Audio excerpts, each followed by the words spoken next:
प्यारे दोस्तों, तारीख में मियाँ बीवी का एक ऐसा वाक़या मिलता है जिसमें शौहर 27 साल तक अपनी बीवी से गायब रहा, लेकिन 27 साल के बाद एक दिन वो अचानक अपने घर आ गया, यानी कि अपनी बीवी के पास आ गया। उसके बाद जो कुछ हुआ उसके बारे में जान करके यकीनन आप भी हैरान हो जाओगे, और आज की ये वीडियो आपके लिए बहुत ही ज़्यादा ख़ास है। आप इस वीडियो को पूरा आखिरी तक लाजमी देखते रहिए और इस वीडियो को दिल से एक लाइक करके आगे शेयर भी कर दीजिए ताकि और लोगों तक ये वीडियो पहुंच जाए। तो चलिए दोस्तों, शुरू करते हैं। अल्लाह के प्यारे नबी सल्लल्लाहु ताला अलैहि वसल्लम के वफ़ात के 55 साल गुजर चुके हैं। सुबह फजर का वक्त था। एक फारूक नाम का आदमी मस्जिद नबवी में नमाज पढ़ने के लिए गया। नमाज अदा करके वो वहीं इमाम साहब की तकरीर सुनने के लिए बैठ गया। इमाम साहब कह रहे थे, ऐ लोगों, तुर्किस्तान में जिहाद हो रहा है, वहाँ मुसलमानों की ज़रूरत है, इसलिए आप लोग उस जिहाद में शिरकत करें। हज़रत फ़ारूक ने जब ये सुना कि तुर्किस्तान में जिहाद के लिए लोगों की ज़रूरत है तो वो फ़ौरन अपने घर आए। उनकी अभी नई नई शादी हुई थी। उन्होंने अपनी बीवी से कहा, मैं अल्लाह के रास्ते जिहाद पर जाना चाहता हूँ। ये सुनकर के बीवी ने कहा, आप ये कैसी बात कह रहे हैं? आपको पता है मेरे पेट में आपका 2 महीने का बच्चा है। अगर आप मुझे यहाँ पर अकेला छोड़कर चले गए तो मेरा और मेरे बच्चे का क्या बनेगा? तो इस पर फारूक ने कहा, अल्लाह की बंदी, तू अल्लाह पर भरोसा रख और ये मेरे पास 4000 दिनार हैं, इन्हें तू अपने पास रख और इसे खर्च करना। 4 महीने बाद मैं वापस आ जाऊंगा। बहुत कहने के बाद बीवी ने कहा, ठीक है, लेकिन आप बहुत जल्दी करके वापस आ जाना। फिर उसी दिन फारूक ने अपना सारा सामान तैयार किया और शाम होते होते अपना घोड़ा लेकर घर से निकलने लगा। शौहर को जाता देख बीवी की आंखों में आंसू भर आए। ये देख करके फारूक ने अपनी बीवी को गले से लगा लिया और कहने लगा, तुम परेशान ना हो, अल्लाह ताला तुम्हारा रखवाला होगा। मैं बहुत जल्द वापस आ जाऊंगा। और हाँ, एक बात का ध्यान रखना, अगर मैं वापस ना आ सका, अगर मैं अल्लाह की राह में शहीद हो गया तो जो तुम्हारे पेट में बच्चा है, अगर वो लड़का पैदा हुआ तो तुम उसे बड़ा आलिम बनाना और दीन की तालीम देना। अगर लड़की पैदा हुई तो तुम उसकी अच्छी तरबियत करना और किसी अच्छे घराने को देख करके उसकी शादी कर देना। इतना कहकर नम आंखों के साथ फारूक ने अपना सामान उठाया और अपने घोड़े पर बैठकर चल दिया। बीवी दरवाजे पर खड़ी अपने शौहर को देख रही थी। उसके दिल में अजीब सा तूफान उमड़ रहा था। अभी ख्याल आता कि मेरे शौहर जा रहे हैं, पता नहीं अब कब वापस आएंगे भी या नहीं। कभी ख्याल आता कि मेरी जिंदगी का अब क्या होगा, अगर ये वापस ना आए तो तेरा और तेरे बच्चे का क्या होगा। फिर बीवी ने खुद को संभालते हुए कहा, तुम अल्लाह पर भरोसा रखो, अल्लाह तेरा और तेरे इस बच्चे का मुहाफिज होगा। इतने में फारूक ने अपना घोड़ा दौड़ा दिया। बीवी दरवाजे पर खड़ी होकर शौहर को दूर जाता देख रही थी। शाम का वक्त था, अंधेरा छाने वाला था और इधर इस बीवी के दिल की दुनिया वीरान होती जा रही थी। वो बेचारी दरवाजे पर खड़ी लगातार रोई जा रही थी और अपने शौहर को दूर जाता देख दिल ही दिल अल्लाह से फरियाद कर रही थी, ऐ मेरे मौला, मेरे शौहर की हिफाजत करना, इन्हें सही सलामत वापस घर भेज देना। अचानक दूर गली से फारूक ने अपना घोड़ा मोड़ लिया। इतने में बीवी की नज़रों से फारूक ओझल हो गया। बीवी दरवाजे के पास बैठ गई और सिसक सिसक कर रोने लगती है। उसे कुछ समझ में नहीं आ रहा था कि वो अब अकेले इस घर में क्या करे और कैसे रहे।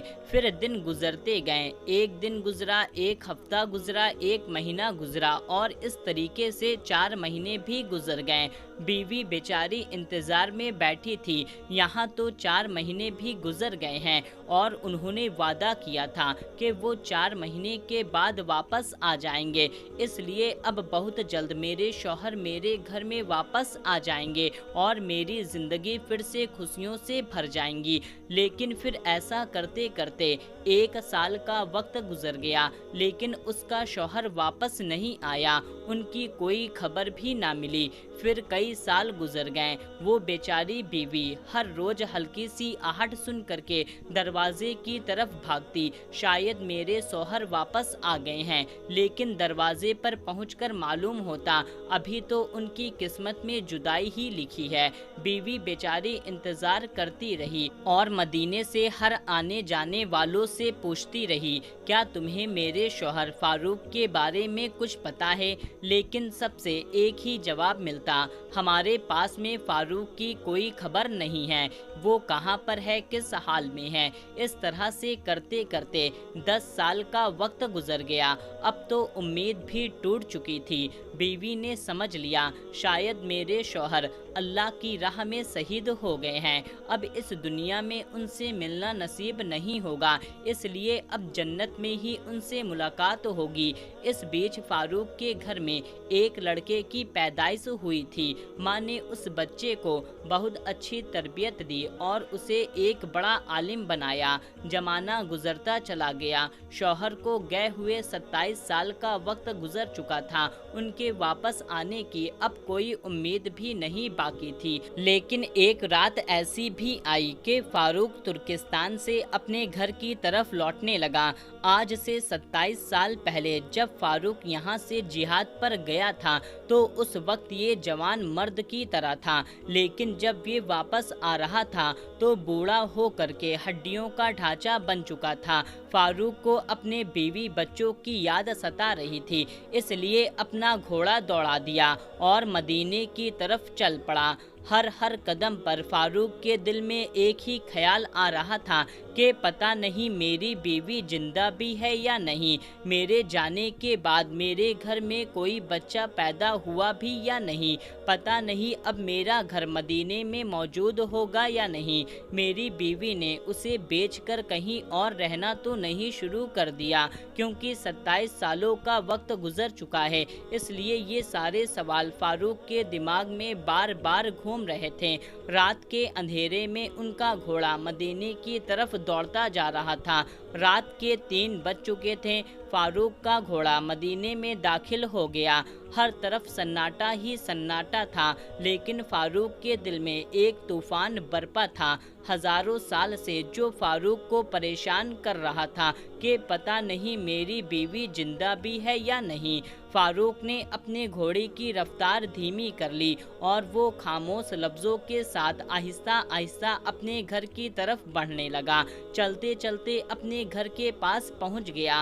रात का वक्त था, घर की दीवार ज्यादा ऊंची नहीं थी, इसलिए फारूक ने अपने घोड़े को एक इर्द लगाई। घोड़ा छलांग लगाकर सीधा घर में जा खड़ा हुआ। घर के अंदर एक नौजवान लड़का बीच आंगन में एक चारपाई पर लेटा सो रहा था। जब घर में किसी की अनजान आहट हुई तो वो लड़का उठ खड़ा हुआ। उसने देखा कि उसके घर में एक अजनबी हाथ में तलवार लिए खड़ा है।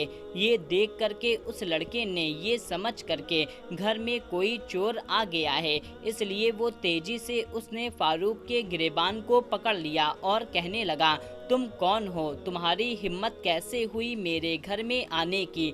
जब उस लड़के ने तेज आवाज में ऐसा कहा तो ये सुन करके फारूक डर गया और हाथ जोड़कर कहने लगा, बेटा मुझे माफ कर दो, मैं गलत घर में आ गया हूँ, मैंने समझा कि ये मेरा घर है। ये सुन करके उस लड़के ने कहा, ओ बूढ़े दादा, एक तो चोरी, ऊपर से सीना जोरी करते हो, एक तो मेरे घर में बगैर इजाजत के आ गए हो, ऊपर से कह रहे हो ये मेरा घर है। ऐसा कहते हुए तुम्हें शर्म नहीं आती? फारूक बहुत बूढ़ा हो चुका था, इसलिए उस नौजवान लड़के की गरजती आवाज को सुन करके वो कांपने लगा और अपने हाथ जोड़कर कहने लगा, बेटा मुझे माफ कर दो, मुझसे बहुत बड़ी गलती हो गई है, मैं अभी तुम्हारे घर से वापस चला जाता हूँ। ये सुनकर के लड़के ने उसका गिरेबान पकड़ते हुए कहा, ऐसे कैसे जाओगे, मैं तुम्हें हाकिम के पास लेकर जाऊंगा और तुम्हें सजा दिलाऊंगा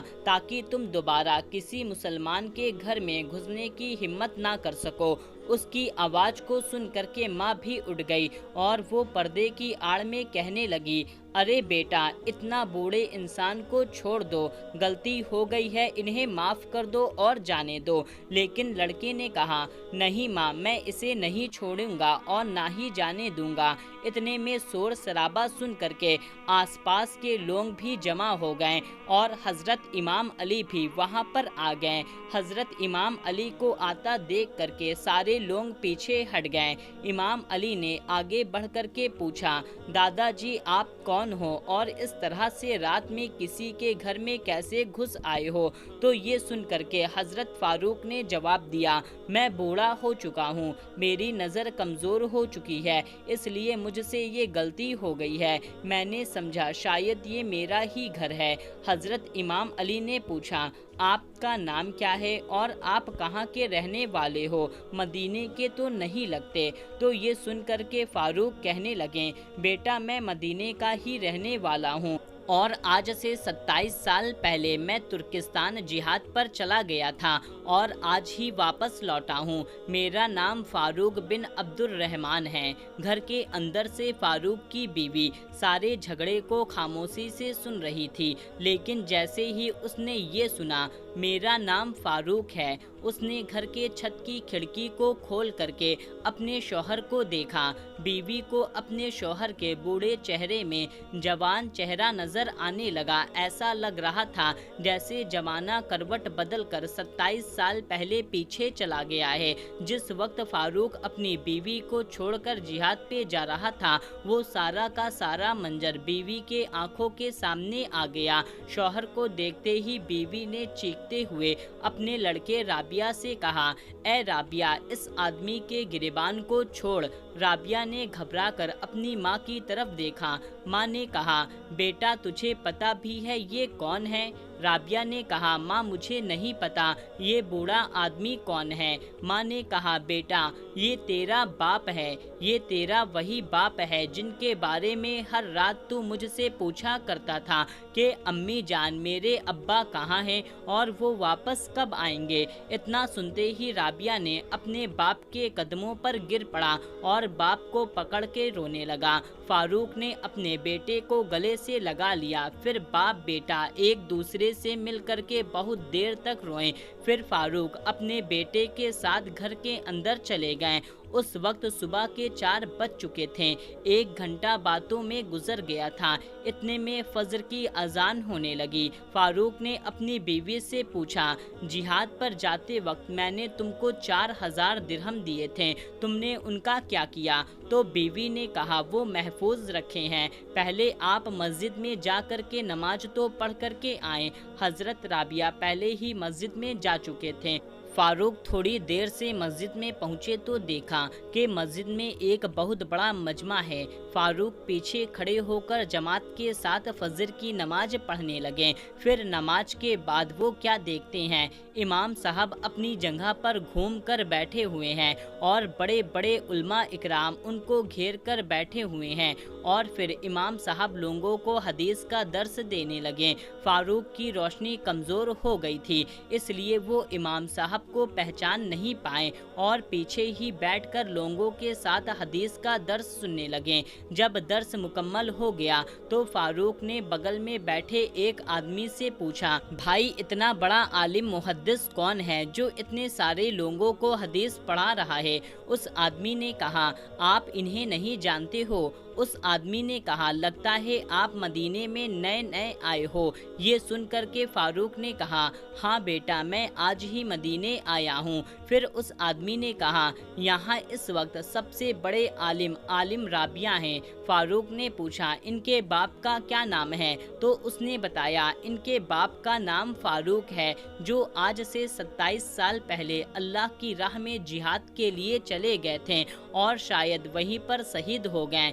ये सुनकर के फारूक बहुत खुश हुए कि मेरा बेटा इतना बड़ा आलिम बन गया है। इसलिए फिर फारूक अपने घर आए और बीवी को गले लगा लिया और कहने लगे, तुमने मेरी तमन्ना पूरी कर दी। मैं खुद तो नहीं पढ़ पाया, लेकिन तुमने मेरे बेटे को पढ़ा दिया और आज वो बड़े बड़े उल्मा का उस्ताद है। बीवी ने कहा, आपने पूछा था ना वो 4000 दिनार कहाँ पर हैं? तो वो सारे दिनार मैंने तुम्हारे बेटे को पढ़ाने में खर्च किए हैं।